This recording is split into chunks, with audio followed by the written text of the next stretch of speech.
Hello friends, welcome to Avdesh Academy. Today we'll start with arithmetic progressions. So let's start with sequences first. A sequence is any arrangement of numbers, alphabets, words, etc. arranged in a particular order. Speaking of sequences of numbers, let's take an example. Suppose we have a sequence of 2, 4, 8, 16 and so on. This is a sequence where we multiply the first number with 2 to get the second number. Again, by multiplying 2 with 4, we get 8 and this becomes the next term. Thus, this is a sequence. Again, another sequence could be 1, 4, 9, 16, 25 and so on. This is a sequence where we are taking the squares of natural numbers.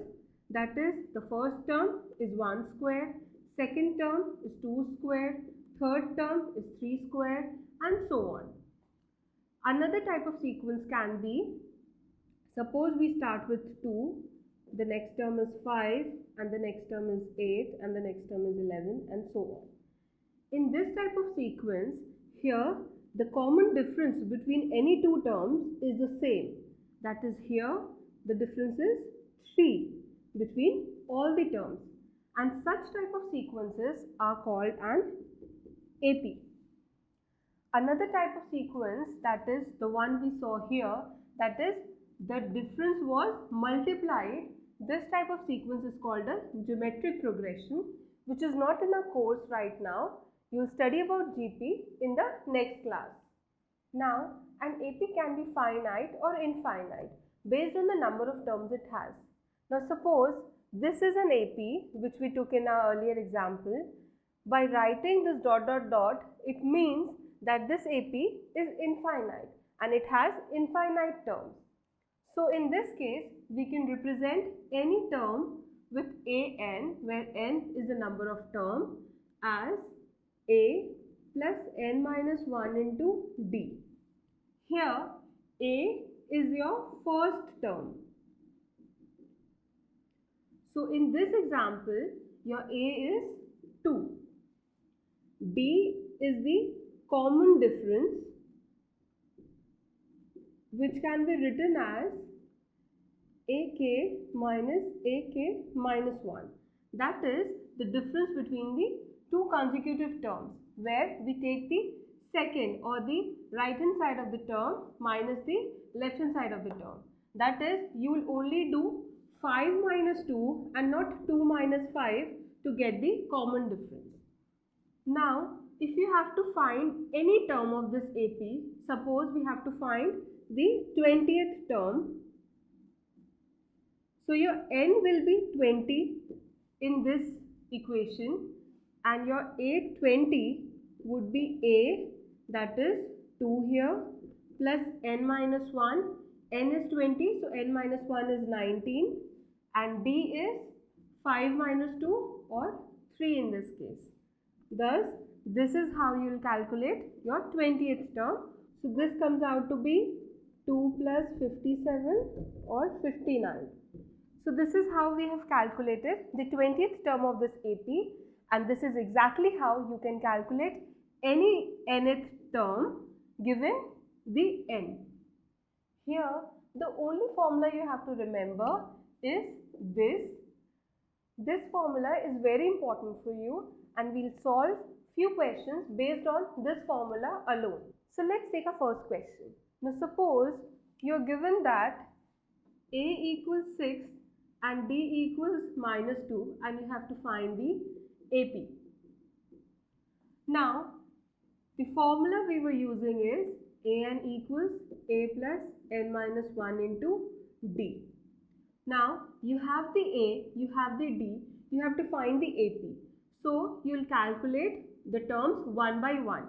The first term a1 is simply a, that is 6.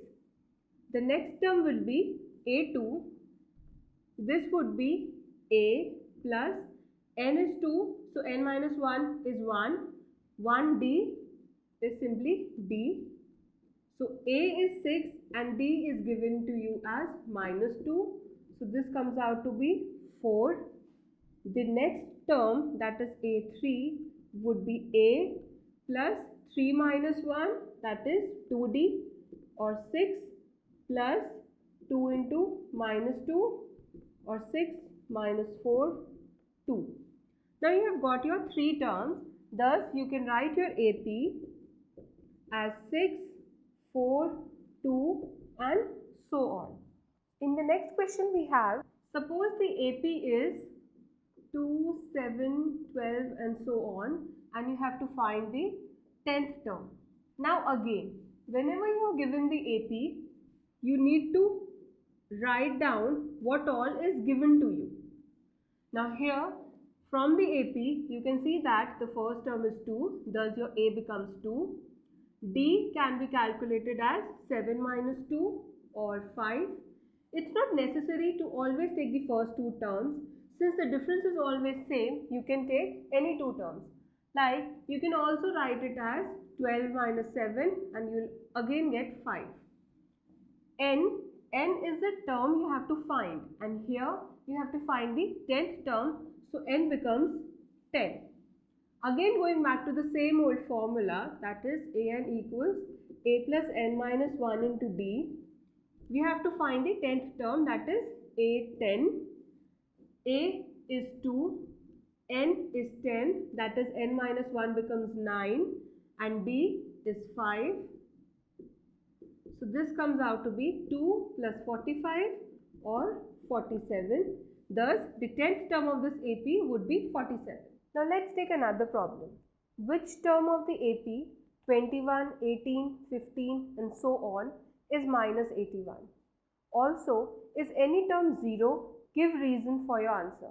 So here we are given the AP and we have to check if for any value of n we have any term minus 81 in this AP, and also we have to check that if 0 will be a part of this AP, or for any natural numbered value of n is An equals 0 possible. So let's find out. Now let's take minus 81 first. In the given AP, we have the following information. The first term, that is A, is given as 21 and D is second term minus the first term, that is 18 minus 21 here, that is minus 3. Now An is minus 81 and you have to find the value of n. Now again using the formula, An equals A plus N minus 1 into D.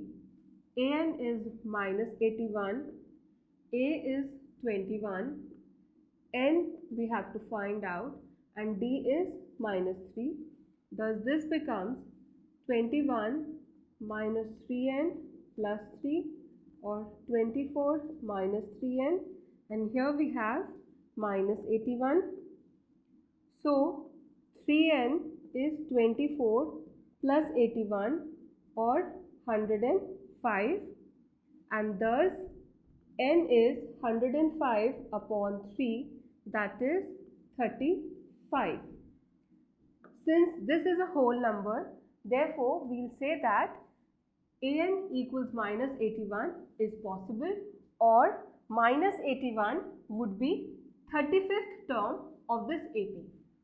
Now again let's check for 0. Again we have the same thing, that is A is 21 and D is minus 3, and here An will be 0. So again for An equals A plus N minus 1 into D, An is 0, A is 21, N we have to find out, and D is minus 3. We get 21 minus 3n plus 3, that is 24 minus 3n, and here we have 0. Therefore 3n equals 24, or n equals 24 by 3 or 8. Thus 8th term of the AP would be 0. All you have to see is if the value of n is a natural number or not. Like in this case we got a natural number 35, here we got 8. Suppose we had n not as 24 by 3. Suppose we had 25 by 3 and it would give us a fraction. Now 8th 1 by 3 cannot be a term. That is, suppose this is the AP, you'll either have first term, second term, third term. But you'll never have 1 by 2 term, 2 by 3 term. Right? So this is how you will check if any given number will form a part of the AP or not. By checking the value of n, if it is natural number, then the number would be the part of the AP, otherwise it will not be a part of the AP. Let's take another question. Determine the AP whose third term is 5 and seventh term is 9. So we are given that the third term is 5, or we can say A3 is 5 and the seventh term is 9, or A7 is 9.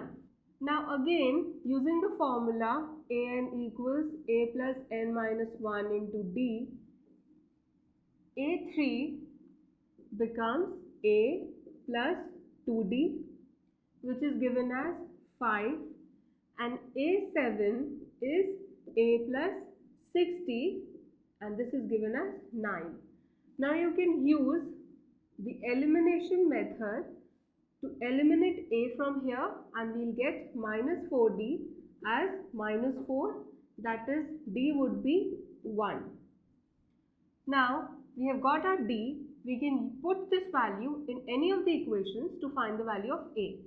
Suppose we put it in the first equation. So we have a plus 2d, or 2 into 1 as 5, or a comes out to be 3. So since we have found our a and d, we can find the AP. Like the first term a1 is 3, the second term a2 would be a plus d, or a, which is 3 plus 1 or 4. A3 is already given to us, it's 5. Thus our AP becomes 3, 4, 5 and so on. Moving on to the next question. Find the 11th term from the last term towards the first term of the AP 10, 7, 4 to minus 62. So this is the AP given to us. So let's first see the value of A and D here. So A is the first term 10 and D is 7 minus 10 or minus 3. Now you have to find the 11th term from the last. So do not confuse it. It is not A11. It is 11th from the last. So for that you need to find what is the last term. That is, since this is a finite AP, you have to find out that which term is the last term, or for n equals minus 62, you have to find the value of n. Now you have the a, d and an. So let's use the formula an equals n minus 1 into d. An is minus 62, a is 10 plus n minus 1 and d is minus 3. This comes out to be 10 minus 3n plus 3 or 13 minus 3n, and here we have minus 62. Thus we have 3n equals 13 plus 62 or 75. Thus n comes out to be 75 by 3 or 25. So in total we have 25 terms, and now we have to find the 11th term from the last. Now suppose you had this AP 1, 2, 3, 4 and 5 up to 5 terms only, and we have to check what is the second term from the last.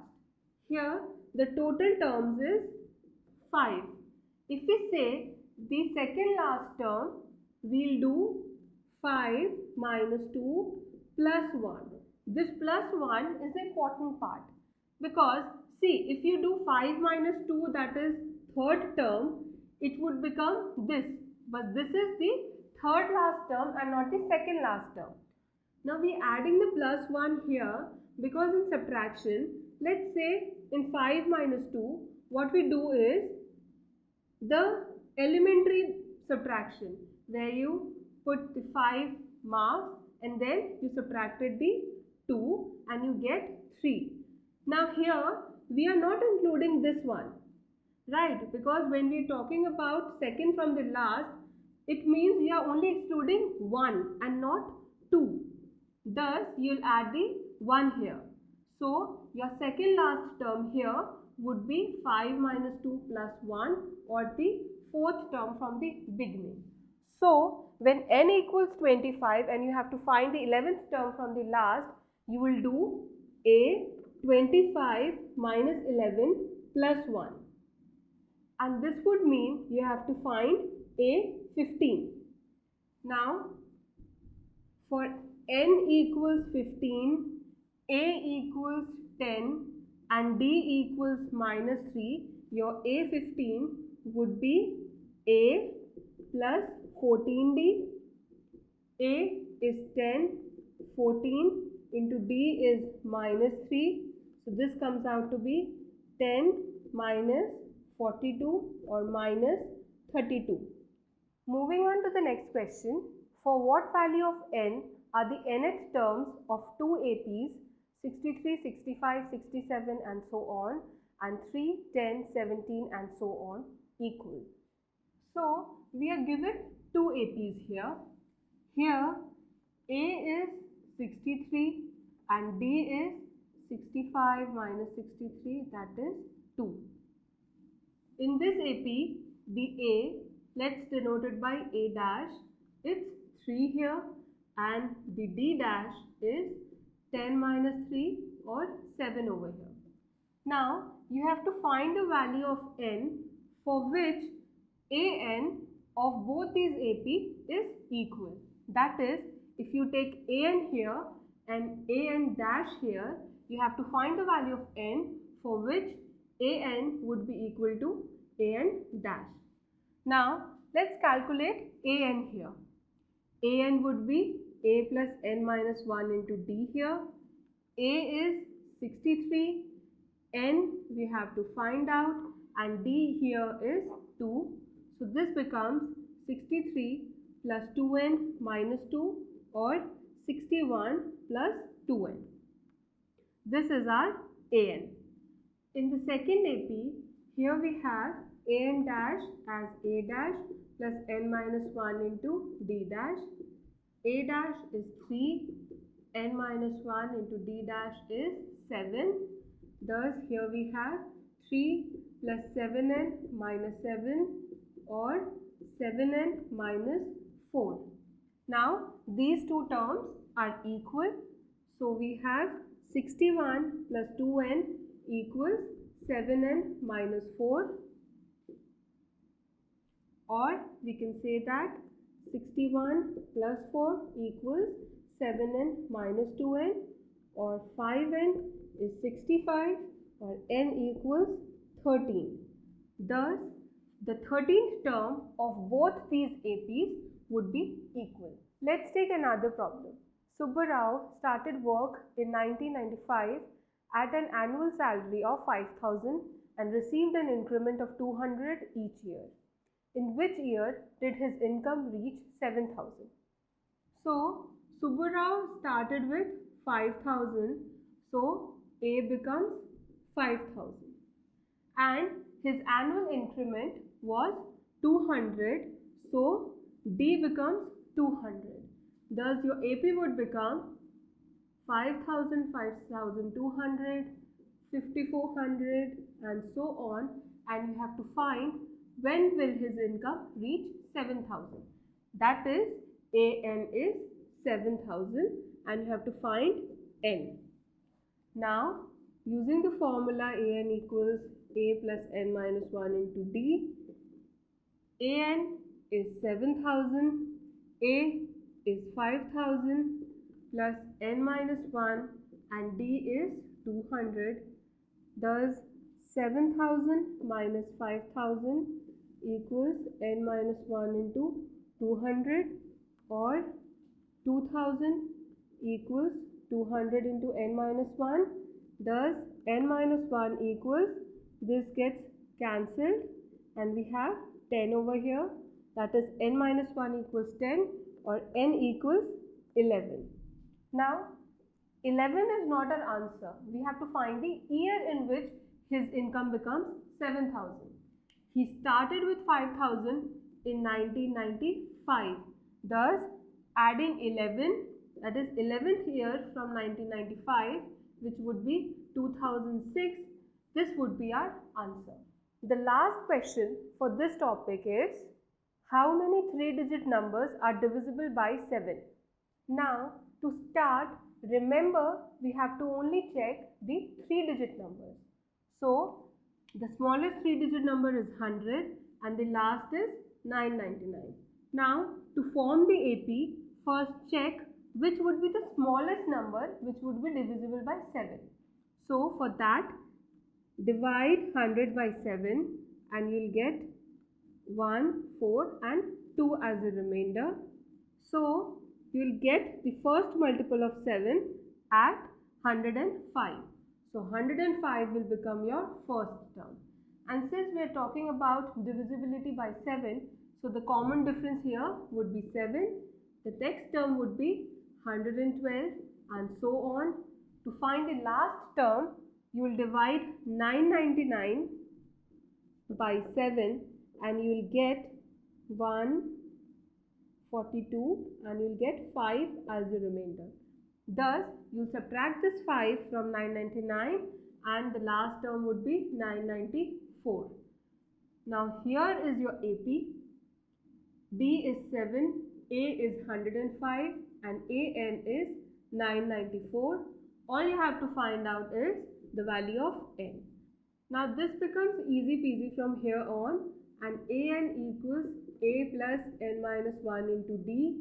AN is 994, A is 105 plus N minus 1 and D is 7. So this becomes 105 plus 7N minus 7. This is 98 plus 7N and here we have 994. So from here 7N would be 994 minus 98 or 896. Thus N would be 896 upon 7 or 128.